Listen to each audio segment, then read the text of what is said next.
যত লাগে পাবা। এই তহিদ আফ্রিদি সেই ছাত্রদেরকে আপনার রূপ মানে তাদের শরীরে কাপড় চোপড় সরাইয়ে সে ভিডিও করে রেখে দিত। সো গাইস, এই প্র্যাঙ্কটার জন্য যে আইডিয়াটা আমার মাথায় আসে সেটা হচ্ছে আমাকে বাসার ভিতর থেকে একটা পুলিশ অ্যারেস্ট করে নিয়ে যাবে। এক্স্যাক্টলি, জাস্ট চিন্তা করেন আমি যখন অ্যারেস্ট হবো তখন আমার মায়ের রিয়াকশনটা কি হবে ওইটাই আমি দেখতে। মজার ছলে যে ভিডিও করা হয়েছিল সময়ের ব্যবধানে সেটি রূপ নিল বাস্তবে।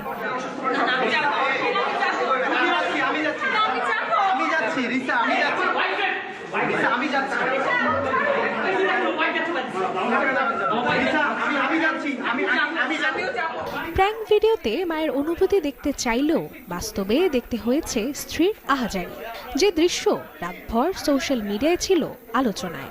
কোরআনের কসম কেটে বলে আমি হয়তো উমরা হাউস করছি না না আপনার পাশে কেউ না এত ওই আমি শুধু ভয় পেয়েছিলাম ওয়াইফটা 6 মাসে প্রেগন্যান্ট। না না না না না না এটা আমাদেরই বাসা।